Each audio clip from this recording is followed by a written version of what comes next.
The elevator doors closed, and I realized three things simultaneously. 1. I couldn't breathe. 2. The most dangerous man in New York City had me pinned against cold metal, his forearm braced above my head like a cage I didn't want to escape. 3. I was completely, devastatingly screwed. "What's your name?" Liam Sterling's voice was gravel and whiskey, the kind of sound that made your spine straighten and your knees forget how to lock. His eyes, gray like a storm I was about to get caught in, tracked across my face like he was memorizing evidence at a crime scene. "Ethan?" I stammered and hated myself for it. "Ethan Miller. I work in—" "I don't care where you work." His thumb traced my jawline, a touch so light it felt like a threat. "I care that you're the first person in 10 years who doesn't smell like lies and expensive perfume." The elevator jerked. His weight shifted closer. I could feel the heat radiating off his body, could smell cedar and something darker, desperation maybe, or hunger. "Mr. Sterling, you don't seem—" "I'm drugged," he said flatly, but his eyes were laser-focused. Some socialite bitch thought roofies would get me to the altar. She was wrong. His fingers slid into my hair, gripping just hard enough to make my breath hitch. "But you are going to help me forget this entire nightmare of a night." I should have pushed him away, should have reminded him I was nobody, just a kid from the Bronx who got lucky with a file clerk position. Should have done anything except what I actually did. I leaned into his touch like a man finding water in a desert. "Tell me to stop," he whispered, his lips an inch from mine, "and I will." I didn't tell him to stop. That was the moment Liam Sterling decided he'd rather burn his empire to the ground than let me go. That was the moment I became his addiction. And honestly, I didn't stand a chance. Chapter 1. Let me back up and explain how I ended up pressed against an elevator wall by a billionaire CEO who looked at me like I was oxygen and he'd been drowning. It started with the worst Saturday night shift of my life. I'd been working at Sterling Corp for exactly 3 weeks, 21 days of keeping my head down, doing my job, and trying not to think about how one mistake could send me back to the Bronx with nothing to show for the 2 years I'd spent clawing my way through community college. My supervisor, Mr. Chen, caught me at 10:45 p.m. as I was heading out. "Miller, need you to run these acquisition files up to the executive suite. They need signatures by Monday morning." I looked at the stack of folders he was shoving into my arms. "The executive suite? On the 47th floor?" "Yes, is that a problem?" "No, sir. I'll take care of it." What I didn't know, what nobody bothered to tell me, was that there was a massive charity gala happening that night.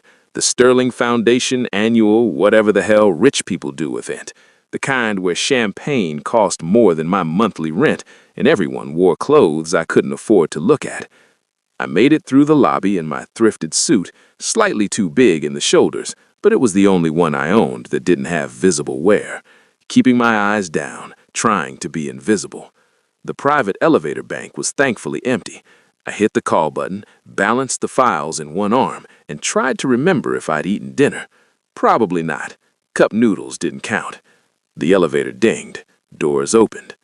I stepped inside. And a man stumbled in after me. Tall, broad-shouldered, wearing a tuxedo that probably cost more than my car. Actually, more than any car I'd ever been in. His dark hair was disheveled, his tie loosened, and when he looked up at me, his eyes were the color of storm clouds right before lightning strikes. Oh no, I knew that face. Everyone in the building knew that face. Liam Sterling, CEO, billionaire, the man who'd built Sterling Corp from a failing tech startup into a Fortune 500 company before he turned 30. The man who could fire me with a blink. "Sorry, Mr. Sterling, I didn't mean to—" I started backing toward the corner, trying to make myself invisible, which was impossible in a space roughly the size of a closet. He grabbed my wrist. The files scattered across the elevator floor like a paper explosion. The doors closed behind him with a soft whoosh. And suddenly, I was pressed against the wall with Forbes magazine's most eligible bachelor staring at me like I was the answer to a question I didn't know he was asking. "What's your name?" His voice was rougher than I expected, deeper, vibrating through my chest like a bass note that I felt in my bones. Ethan Miller, sir. I work in acquisitions. I'm just delivering." "Ethan," he said it slowly, like he was tasting it. His free hand came up to brace against the wall beside my head, caging me in. "You smell like coffee and cheap soap." My brain short-circuited. I'm sorry?" "Don't be." He leaned closer, and I could smell expensive cologne mixed with something sharper. Alcohol, maybe? No, something chemical. Wrong. It's the first honest thing I've smelled all night. His pupils were dilated. His breathing was uneven. Something was very wrong. "Mr. Sterling, are you okay? Do you need me to call someone?" "I need—" He stopped, his jaw clenching like he was fighting for control. "I need to not go back out there. I need to not marry Chloe Westbrook. I need—" His eyes focused on me with sudden, terrifying intensity. "I need you to stay right here." "Sir, I think you might be—" "Drugged, yes." He said it matter-of-factly, but his hand trembled slightly against the wall. Chloe spiked my drink, probably thought she'd drag me to a hotel room, get some compromising photos, force the wedding. My heart hammered against my ribs. This was insane. This was the CEO of the company confessing to being drugged while pinning me against an elevator wall. This was— Why are you telling me this? His thumb brushed across my cheekbone, and I forgot how to breathe. "Because you're the only thing in this building that feels real right now," he said quietly, "and I'm about to do something incredibly stupid." "What?" He kissed me. Not gently, not tentatively. He kissed me like I was oxygen and he'd been drowning, his hand sliding into my hair, his body pressing mine against the elevator wall. It was heat and desperation and something that tasted like thunder. I should have pushed him away, should have reminded him he was drugged, that I was nobody, that this was insane. Instead, I kissed him back. My hands found his chest, solid muscle under expensive fabric, and I could feel his heart racing as fast as mine. The elevator hummed around us, suspended between floors, suspended in a moment that was going to ruin my entire life.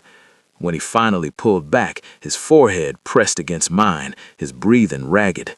"You're shaking," he observed. "You're a billionaire who just kissed me in an elevator. I'm allowed to shake." That almost smile returned. "Fair point."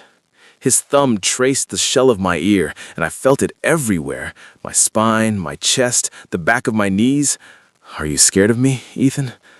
I should have lied. Should have said yes. Should have given myself an exit strategy. "No," I admitted. "I'm scared of how much I'm not scared of you." Something flickered in those storm-gray eyes. Surprise, maybe, or recognition. Like he'd found something he'd been looking for without knowing he was searching. "Good," he murmured, "because I'm about to be very selfish with you." The elevator opened directly into a penthouse that looked like it belonged in an architecture magazine. Floor-to-ceiling windows overlooking Manhattan, furniture that probably cost more than my parents' house, art on the walls that I vaguely recognized from my one elective art history class. I barely processed any of it because Liam pulled me inside, the doors closing behind us with a soft whoosh. And for a moment, we just stood there in his foyer with the city glittering behind him like a crown he didn't need. "Last chance," he said, and I could hear the drug affecting him now, his words slightly slower, his breathing heavier. "You can leave. I'll have my driver take you home. You'll come to work Monday, and we'll pretend this never happened." "And if I stay?" His jaw tightened. "If you stay, I'm going to touch you until I forget her name. Until I forget every expectation my grandfather ever had, until the only thing that exists is you and me and this." He stepped closer, his hand cupping my face. "This thing I can't explain, but also can't let go of."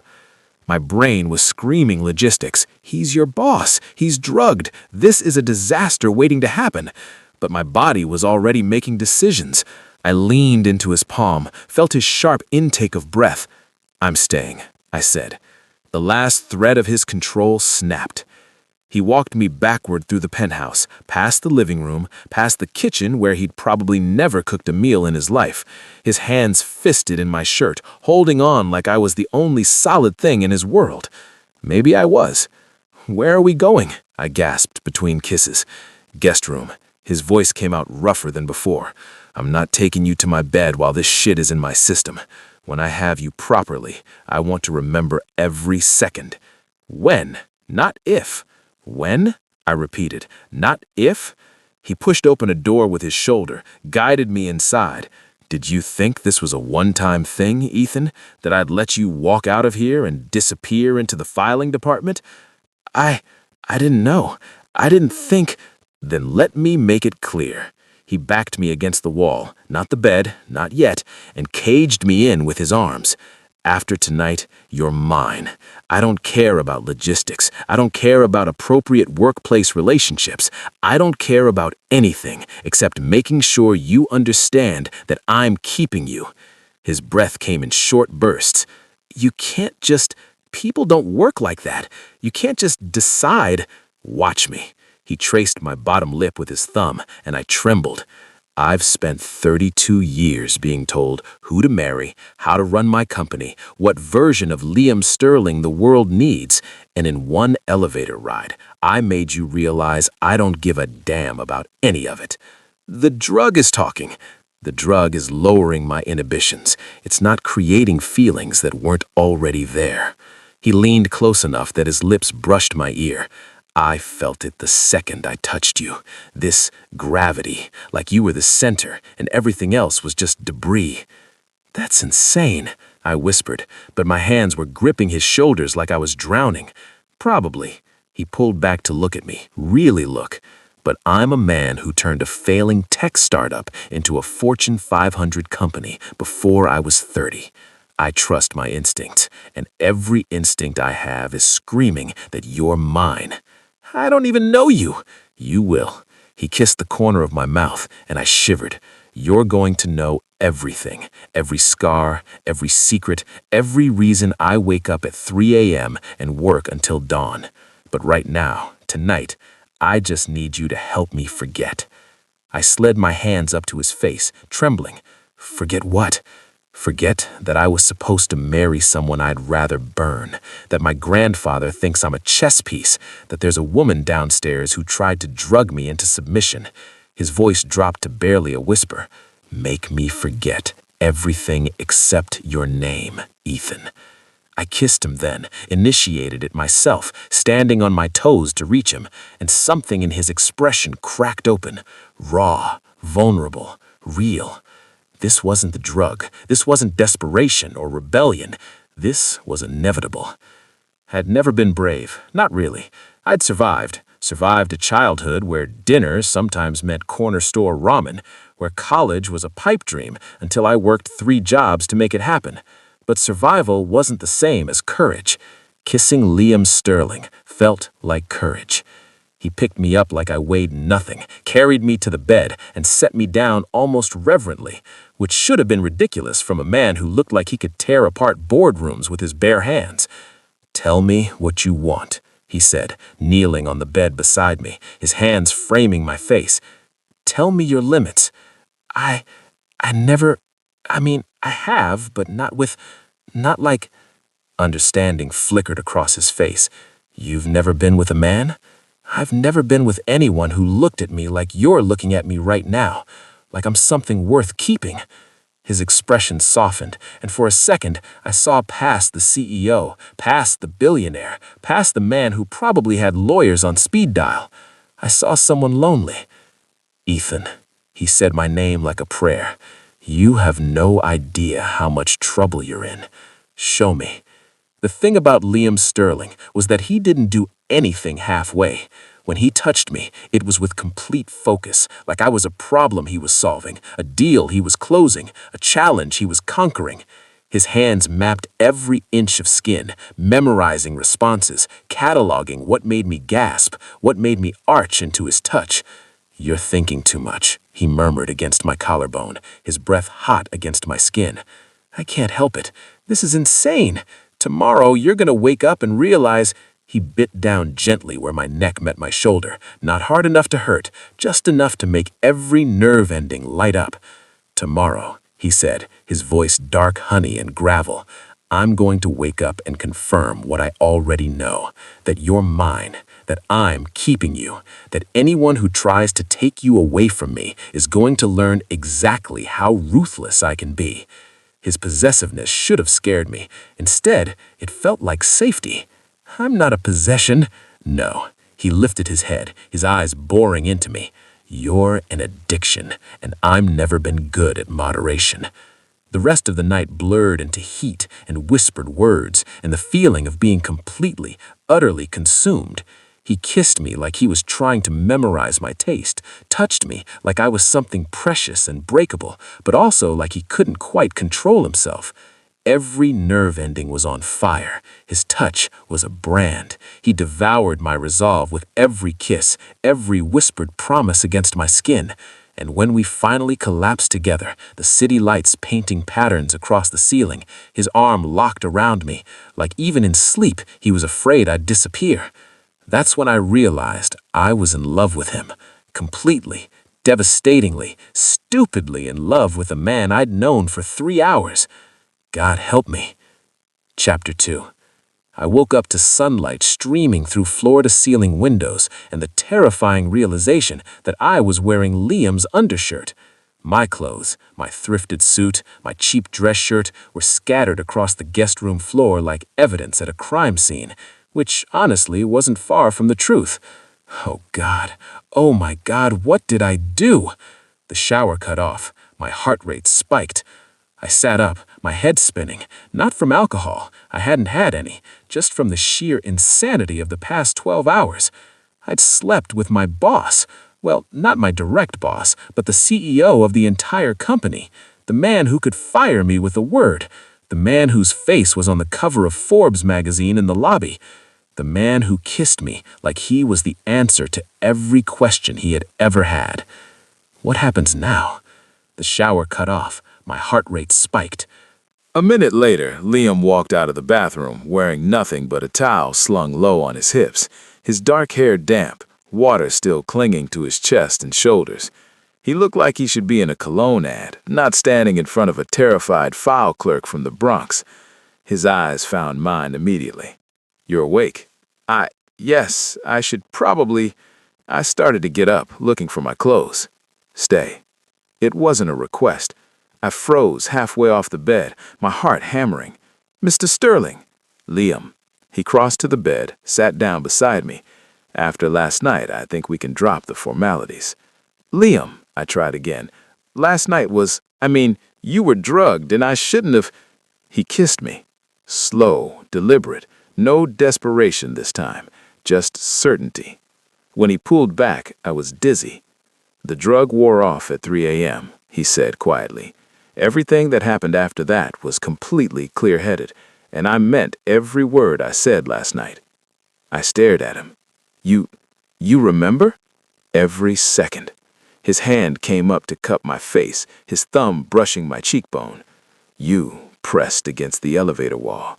The way you kissed me back like you were drowning. The sound you made when I—" He stopped, his eyes darkening. "Yes, Ethan, I remember all of it." My face went hot. "Then you know this was a mistake. I'm nobody. I'm a file clerk who got lucky with a job in acquisitions. You're you. This doesn't make sense." "I'm canceling the engagement." The world stopped. "What?" He picked up his phone from the nightstand, showed me a text conversation with someone named Marcus. The most recent message, sent at 6:47 a.m., read, "Cancel the engagement. Issue a statement. I don't care what grandfather says. It's over. L." I couldn't breathe. Liam, you can't cancel a family engagement because of one night. That's insane. Your family will—" "I've spent my entire life building an empire my grandfather tried to take credit for." His voice was calm, certain. "I think I've earned the right to make one selfish decision." I'm not a decision. I'm a person who's about to ruin your entire life. You're mine, he said it firmly, letting me hear the finality. And on Monday, when you come to work, you're not going back to acquisitions. My stomach dropped. You're firing me. No. His lips curved into an almost smile. I'm moving you to my office. You'll work directly with me. People will talk. They'll think I slept my way into... They'll think exactly what's true, that I want you close, that I'm keeping you. He leaned in, his lips brushing my ear, that I'm completely, obsessively addicted to you. I shuddered. This is moving too fast. Good. I don't do slow, and I sure as hell don't do halfway. He pulled back to look at me, his gray eyes intense. You're in this now, Ethan. The only question is whether you're brave enough to stay. I should have said no, should have grabbed my clothes and ran back to the Bronx and pretended this never happened. Instead, I thought about how he looked at me, like I mattered, like I was worth burning down an empire for. Yes, I whispered. God help me, yes. His smile was devastating. Good boy. He made me breakfast, actually cooked. Eggs, toast, coffee that didn't come from a gas station. We sat at his kitchen island that probably cost more than my car, and he asked me questions like he actually cared about the answers. Where I grew up, the Bronx, in a building where the heat only worked half the time. What I studied, business administration at community college, paid for by working night shifts at a warehouse. Why Sterling Corp? Because it was the only place that called me back, and I needed the money for my mom's medical bills. He listened to all of it, his eyes never leaving my face, like he was memorizing me. Your mom, he said finally. What's wrong? Diabetes. She needs medication, regular doctor visits. My dad's back is shot from 30 years of construction work, so he can't work anymore. I stared into my coffee. That's why I can't mess this up. This job, it's everything. Then it's a good thing you're not messing it up. He reached across the counter, took my hand. You're moving up, not out. Liam, people are going to think... I don't care what people think. His grip tightened. I care that you're safe, that you're taken care of, that no one, not Chloe, not my grandfather, not anyone, can touch you. Why? The word burst out of me. Why me? You could have anyone. Literally anyone. He was quiet for a moment, his thumb tracing circles on the back of my hand. Because everyone else wants something from me, he said finally. Money, status, connection. You kissed me back in that elevator and didn't ask for a single thing. I didn't know what to ask for. Exactly, he smiled, soft and real. You just wanted me. Not the CEO, not the billionaire, just me. My chest ached. You're going to regret this. Never. He stood, pulled me up with him. Now, go shower, we're going shopping. Shopping? You need new clothes if you're going to be working on the executive floor. He kissed my forehead. Consider it a signing bonus. I can't let you buy me... Ethan. He tilted my chin up, made me meet his eyes. You're mine now. That means I take care of you. Get used to it. And because I was apparently incapable of saying no to this man, I nodded. That's how I ended up spending Saturday afternoon in boutiques where the salespeople looked at me like I'd wandered in from a homeless shelter, while Liam Sterling casually dropped thousands of dollars on suits and shoes and shirts that actually fit. This is too much, I whispered, as he added a fourth suit to the pile. This is the minimum. He held up a tie, silk, deep blue. This matches your eyes. My eyes are hazel. They have blue in them when you're nervous. He draped the tie around my neck, used it to pull me closer. That's adorable, by the way. The sales associate pretended not to stare. By the time we left, I had enough clothes to last a month, shoes that didn't have holes in the soles, and a watch that probably cost more than my first car. I can't accept all this, I said, as his driver loaded bags into the town car. Too late, it's already bought. He slid into the back seat, pulled me in after him. Besides, I have plans for you in those suits. Plans? His hand landed on my thigh, possessive and warm.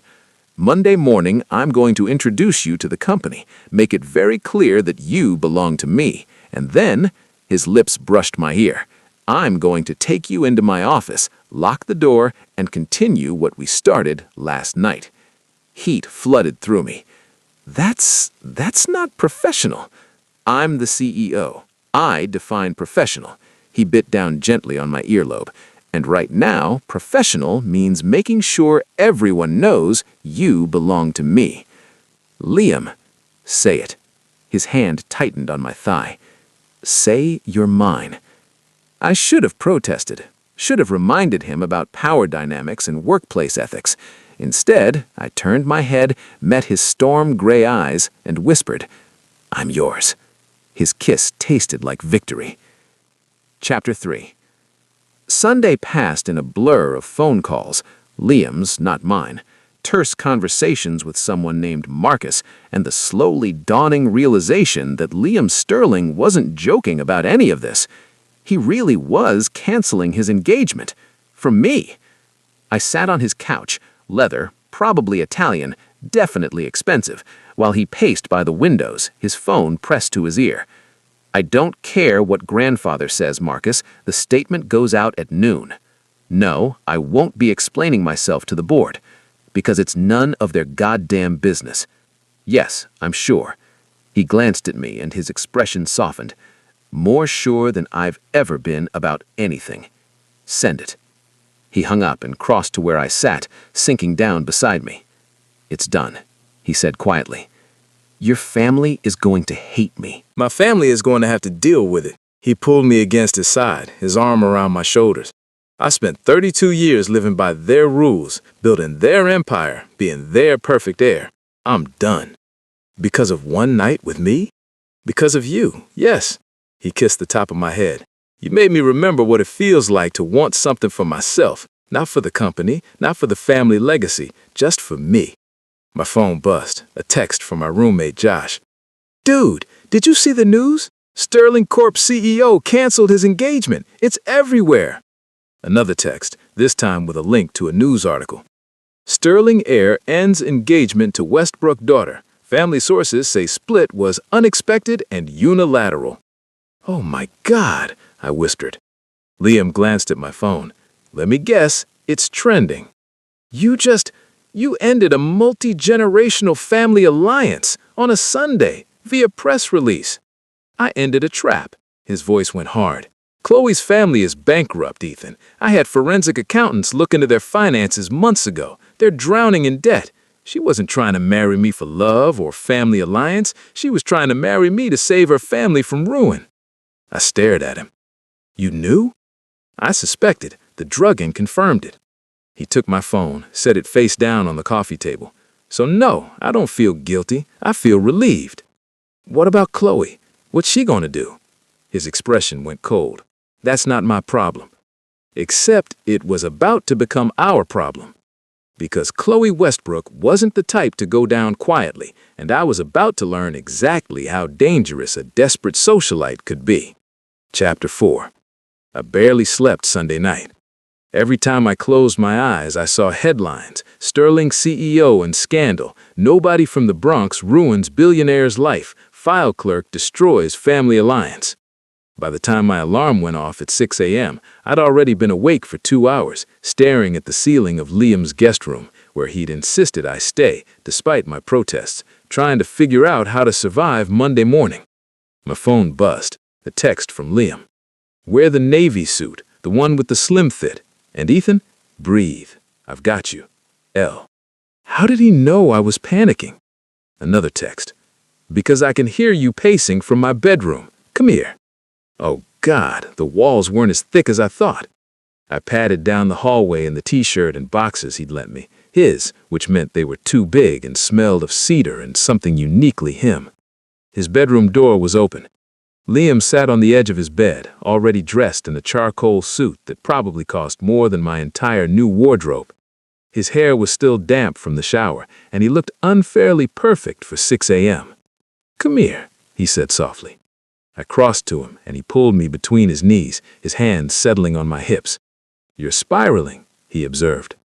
I'm about to walk into that building with everyone knowing I slept with you, that you canceled your engagement because of me, that I'm mine. He cut me off. You're mine, Ethan. That's what they'll know. And if anyone has a problem with it, they can take it up with me. Easy for you to say. You're the CEO. You're not just anything. His grip tightened. You're the man I chose, the man I want, the man I'm keeping. He pulled me closer, his forehead resting against my stomach. What are you planning? He looked up, and his smile was dangerous. You'll see. Now go get dressed. We're leaving in 30 minutes. The ride to Sterling Corp felt like heading to my execution. Liam sat beside me in the back of the town car, his hand on my thigh, his thumb tracing circles that were probably meant to be comforting, but just made me more aware of every nerve ending in my body. What if people think I'm a gold digger? I blurted out. Then they're idiots. What if they think I seduced you to get ahead? Let them think it. He glanced at me. I know the truth. You know the truth. That's all that matters. Your grandfather can choke on his disappointment. His voice went hard. I love him, but he doesn't get a vote in my personal life. Not anymore. The car pulled up to Sterling Corp's main entrance. Through the tinted windows, I could see employees streaming in for the Monday morning rush. Regular people with regular jobs who were about to witness the CEO walk in with his, what? Boyfriend? Boy toy? Latest mistake? Ethan. Liam's hand cupped my face, forcing me to look at him. I need you to trust me. Can you do that? I thought about the past 48 hours, the elevator, the penthouse, the way he looked at me like I was precious. Yes, I whispered. Good.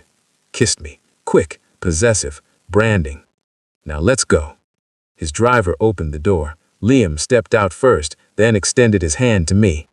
In full view of everyone. I took it. The whispers started immediately. We walked through the lobby hand in hand, Sterling, CEO and billionaire, in his perfect charcoal suit, and me, Ethan Miller from the Bronx, wearing a Navy suit he'd bought me, trying not to trip over my own feet. People stared. Of course they stared. Sarah from Acquisition stood frozen by the security desk, her mouth literally hanging open. I saw Marcus, Liam's assistant, who I recognized from company emails, near the elevators, looking stressed but unsurprised. And there, by the coffee kiosk, was Chloe Westbrook. She looked perfect. Red dress, blonde hair in waves, makeup flawless, but her eyes were ice when they landed on me. Liam felt me tense. His hand tightened on mine. Keep walking, he murmured. But Chloe was already moving, intercepting us before we reached the elevators. Liam, her voice was honey-sweet poison. We need to talk. No, we don't. He didn't stop walking. About him. She looked at me like I was something she'd scraped off her shoe. Really, Liam, this is who you're throwing away a decade of family planning for? Some nobody from the mailroom? Acquisitions, I corrected before I could stop myself. I work in acquisitions. Her laugh was cruel. Even better, a file clerk. Liam's expression went arctic. Ethan, wait for me by the elevators. Liam, now. It wasn't harsh, but it was firm. I'll be 30 seconds. I reluctantly let go of his hand and walked toward the elevator bank, my heart hammering. Behind me, I heard Liam's voice, low and deadly. If you ever speak to him like that again, I will personally ensure that every door in this city closes in your face. Do you understand me, Chloe? You can't be serious about this. He's nothing. He has nothing. You'll get bored in a week and then I'll still have made the best decision of my life. His voice was clear enough that people nearby could hear. You tried to drug me. You tried to trap me. And now you're standing in my building insulting the man I chose? You have 10 seconds to leave before I have security escort you out. Silence. 10, 9, 8. She left. I watched her storm toward the exit, her heels clicking on the marble floor, her perfect composure cracking. Liam returned to my side, his expression softening the moment he looked at me. You okay? You just, in front of everyone. Yes, and I'll do it 100 more times if I have to. You're mine, Ethan. I don't tolerate anyone disrespecting what's mine. The elevator arrived. We stepped inside. alone, and the moment the doors closed, he had me pressed against the wall. Every time I look at you in this suit, I want to tear it off. You just bought it for me Saturday. I'll buy you 10 more. His lips found my neck, and I forgot how to breathe.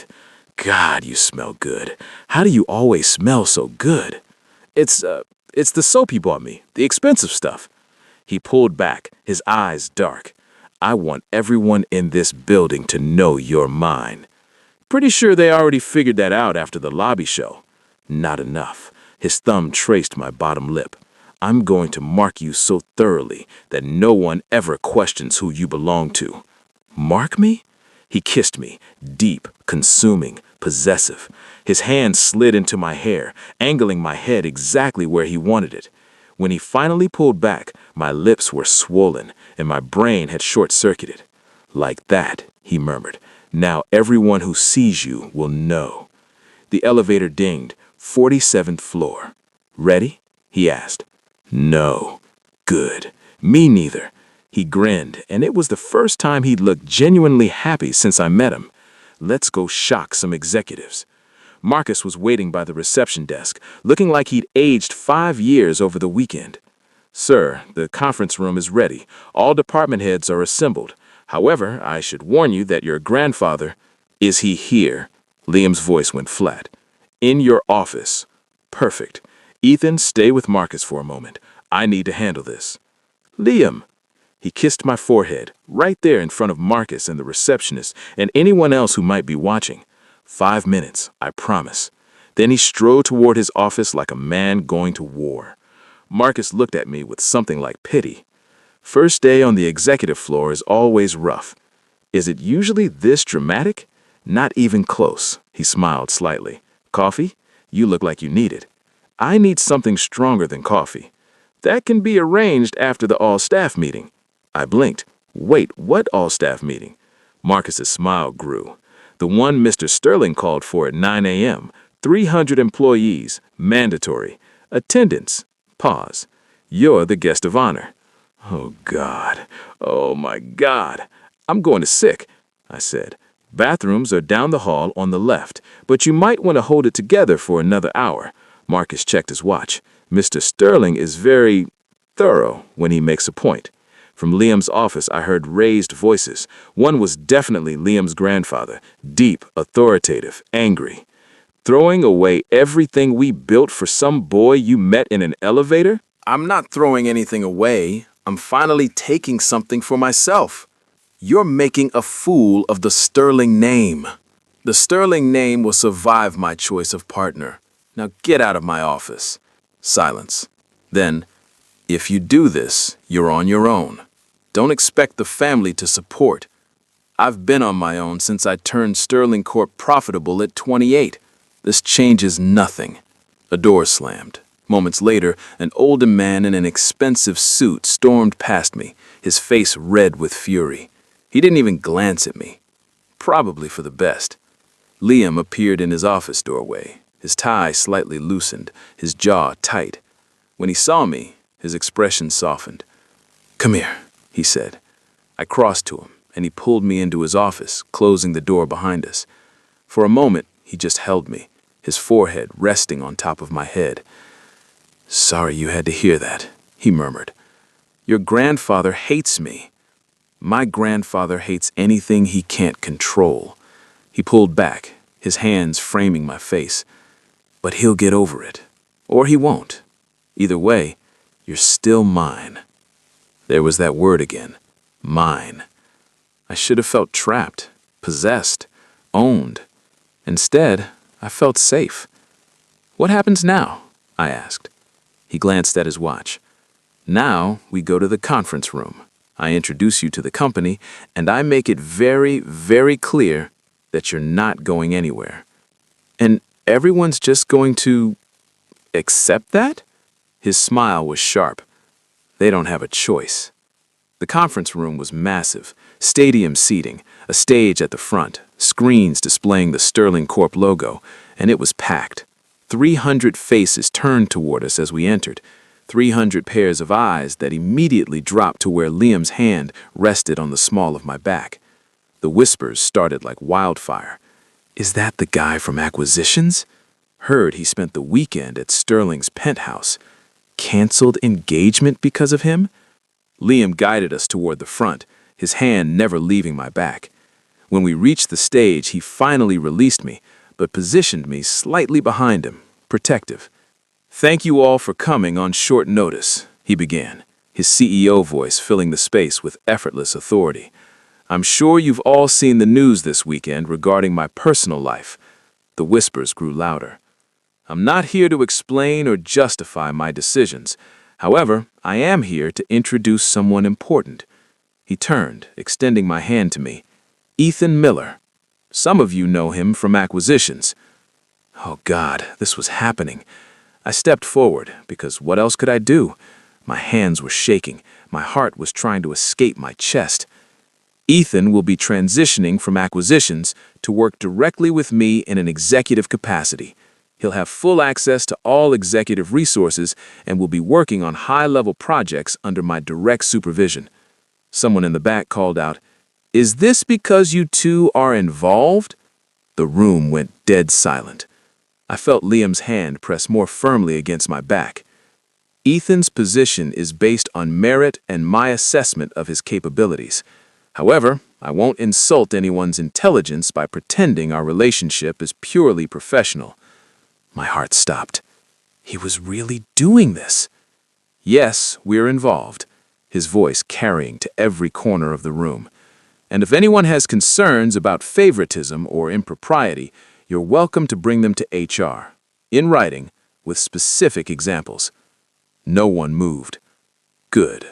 I didn't think so. His smile was sharp. "Sterling Corp has always been about excellence and innovation. That doesn't change. What does change is that I'm no longer hiding who I am or what I want. I expect the same level of professionalism from all of you that I've always demanded. Any questions?" The silence was deafening. Good. Meeting adjourned. Back to work. People started filing out, their voices rising in excited chatter the moment they hit the hallway. I stood frozen on the stage, my brain still trying to process what had just happened. Liam had just come out to his entire company. For me. "Breathe," he murmured near my ear. "You just, in front of everyone?" "Yes."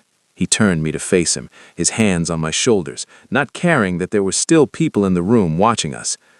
"And now, everyone knows. No secrets, no hiding. You're mine, Ethan. Publicly, officially, completely." "You're insane," I whispered, but I was smiling, maybe crying a little.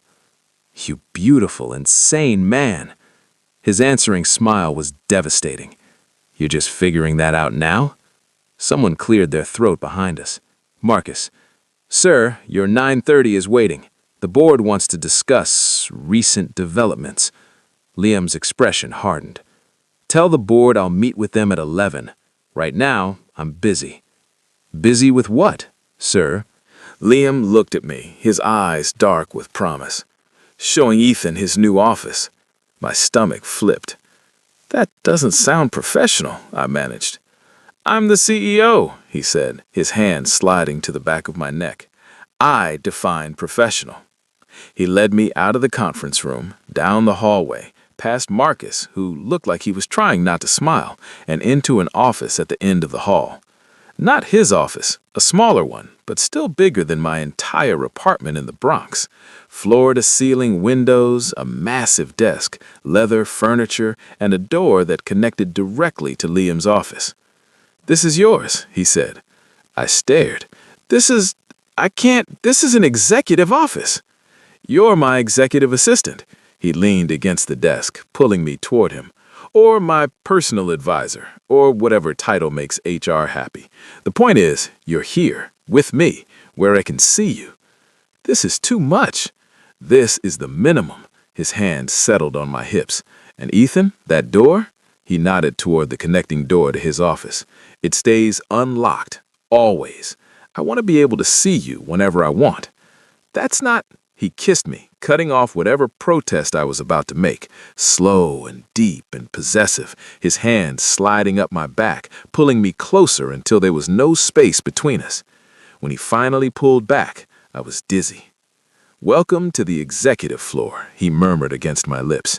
"Try not to distract me too much." "Me distract you?" His smile was wicked. "You have no idea what you do to me in that suit." Someone knocked on the door. We sprang apart like teenagers caught making out. Marcus poked his head in, looking amused. "Sir, the board is getting impatient." Liam sighed. "Tell them I'll be there in 5 minutes." He turned back to me, straightening my tie that he'd just messed up.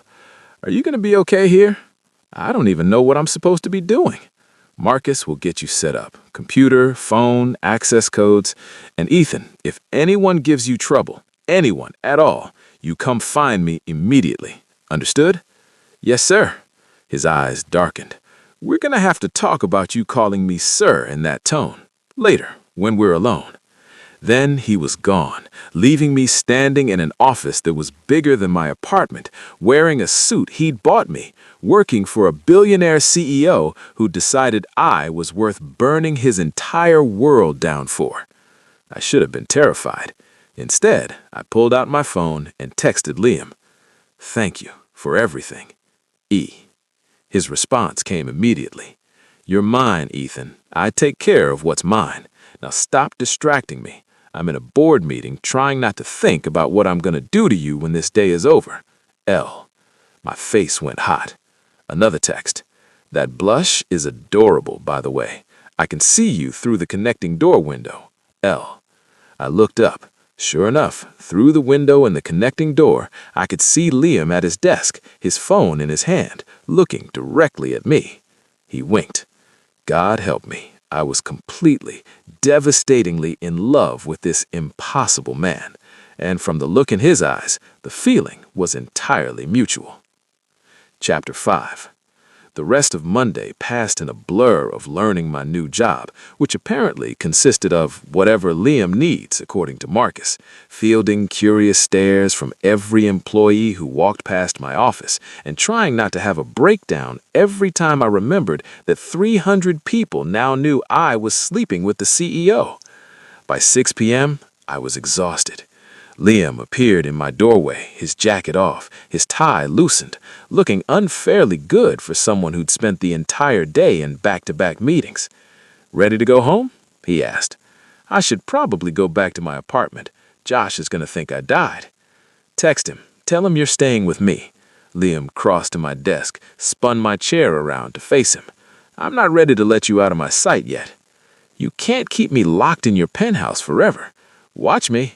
He leaned down, his hands on the armrests, caging me in. "Besides, I ordered dinner. Thai, your favorite." I blinked. "How do you know my favorite?" "You mentioned it on Saturday when we were shopping. You said you used to get it with your mom on special occasions." His smile was soft.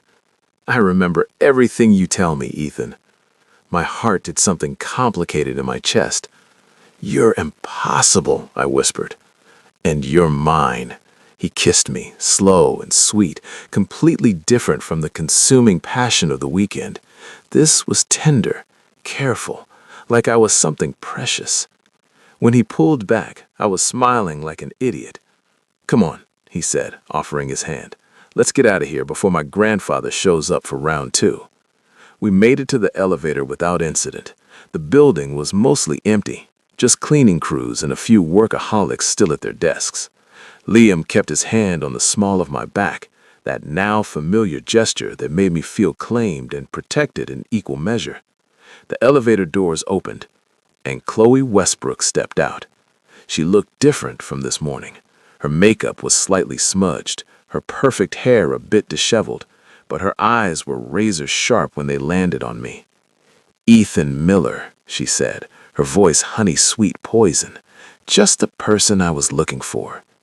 Liam's hand tightened on my back. "Chloe, I thought security escorted you out this morning." "They did, but I came back."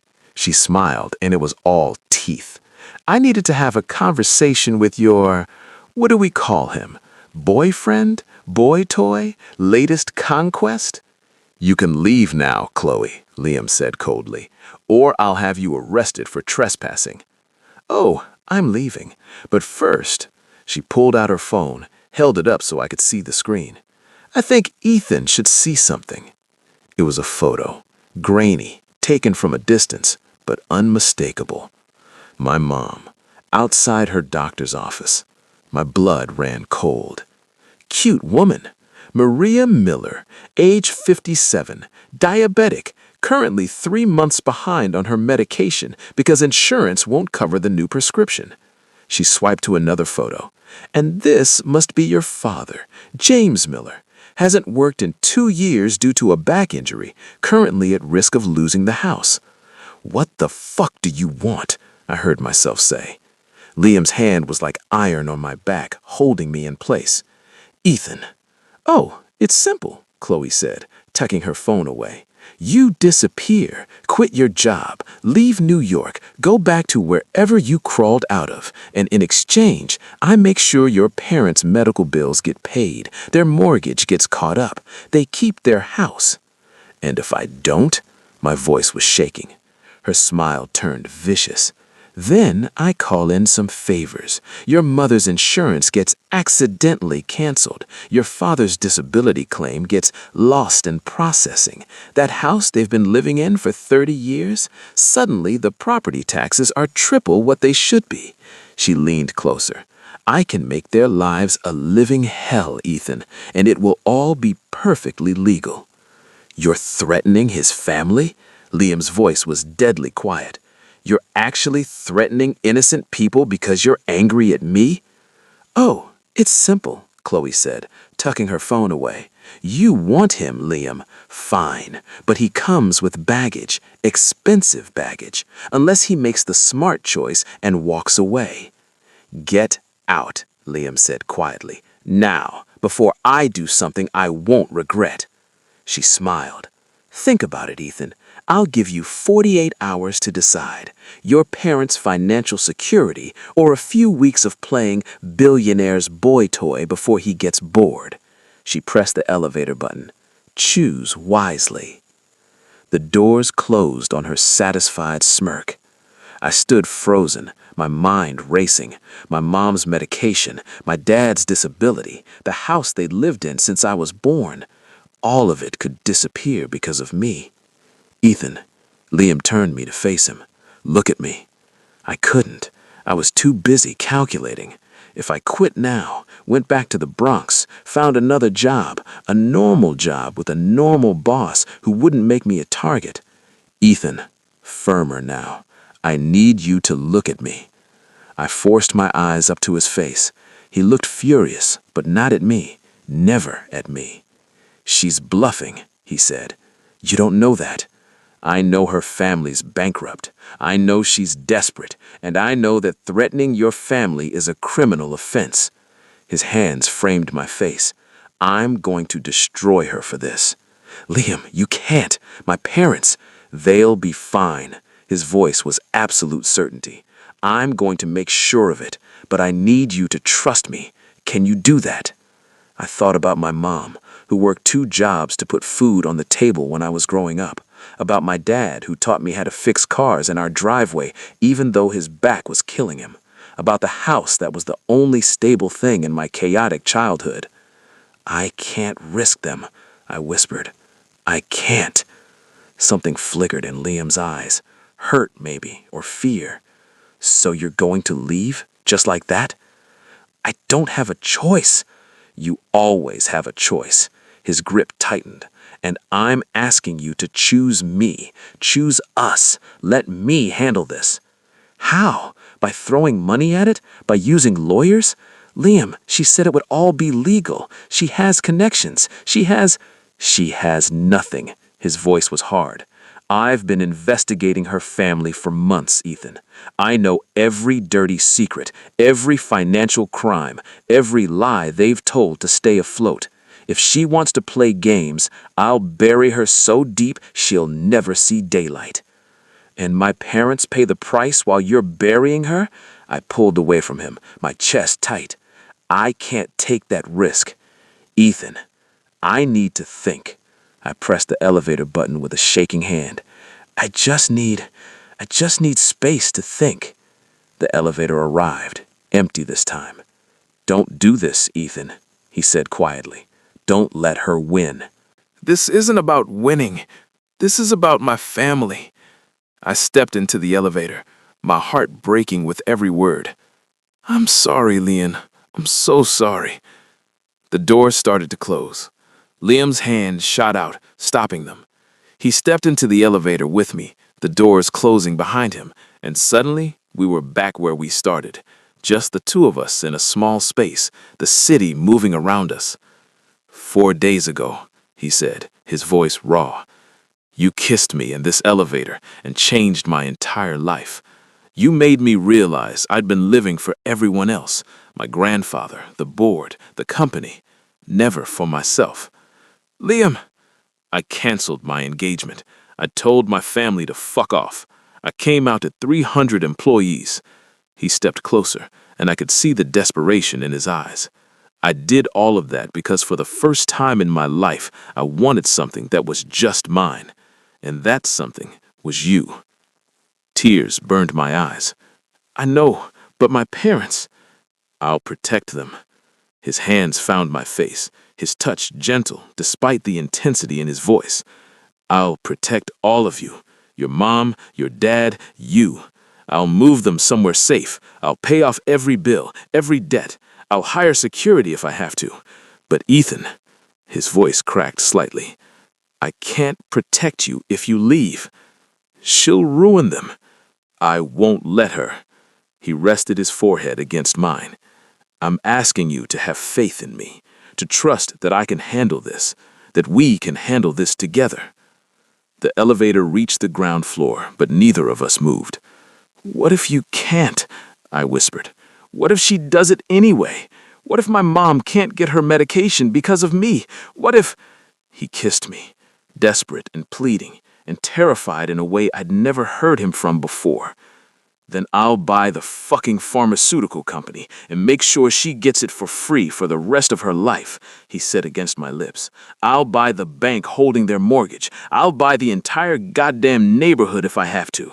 There is nothing I won't do to keep you safe, to keep them safe. Do you understand? Nothing. I was crying now, tears streaming down my face. You're insane. About you? Absolutely. He wiped my tears with his thumbs. So, I'm asking you again. Choose me, Ethan. Choose us. Let me fight this battle.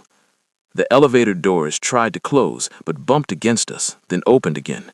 I looked at him, this impossible, obsessive, brilliant man who turned his entire life upside down for me, who was offering to burn down the world to keep me and my family safe. Okay, I whispered. Okay? I choose you. More tears fell. God help me. I choose you. The relief on his face was devastating. He pulled me into his arms, holding me so tightly I could barely breathe. Thank you, he murmured into my hair. Thank you. What do we do now? He pulled back, and the CEO was back, calculating, dangerous, determined. Now I make some phone calls, and tomorrow, Chloe Westbrook learns what happens when you threaten someone I love. Love? He said love. Liam! I know it's too soon. I know we've only known each other 4 days, but I don't care. His eyes burned into mine. I love you, Ethan Miller, and I'm going to spend every day proving that choosing me was the right decision. I should have been scared. Should have thought he was moving too fast, getting too intense. Instead, I kissed him like he was air and I'd been drowning. I love you too, I breathed against his mouth, even though you're completely insane. His smile was the sun breaking through storm clouds, especially because I'm completely insane. We went back to his penthouse. Liam disappeared into his study with his phone and laptop, making calls to lawyers, investigators, people whose names I didn't recognize, but who apparently owed him favors. I sat on his couch, my own phone in my hands, staring at my parents' contact information. Should I warn them? Tell them what was happening? A text came through from my mom. Sweetheart, Saw the news about Mr. Sterling. Everyone's talking about it. Are you doing okay at work? Love you, Mom. She didn't know. Didn't know I was the reason her son's boss had canceled his engagement. Didn't know her medical care was being used as blackmail.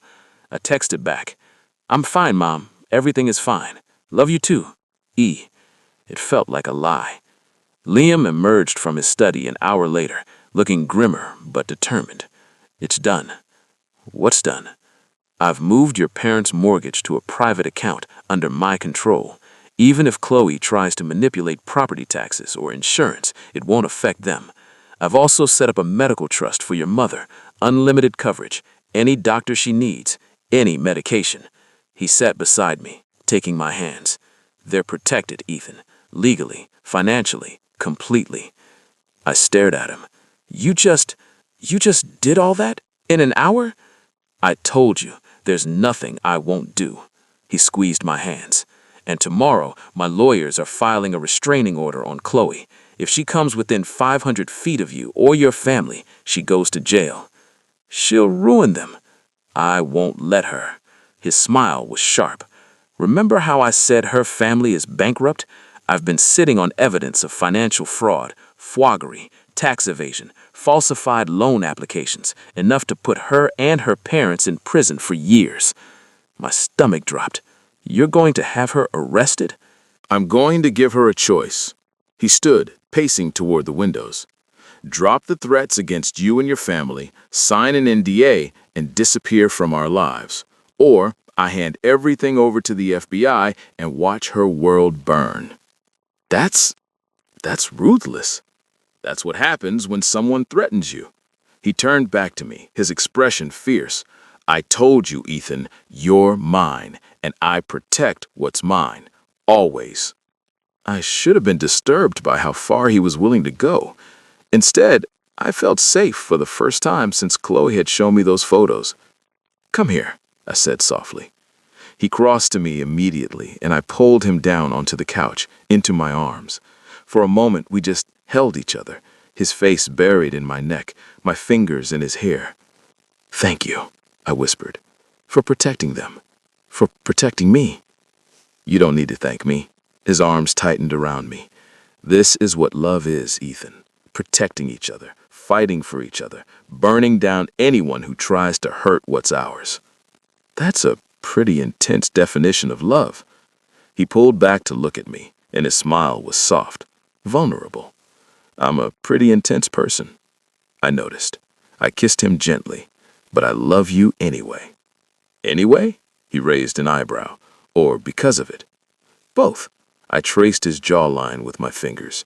You're obsessive and possessive, and you solve problems by throwing money and lawyers at them.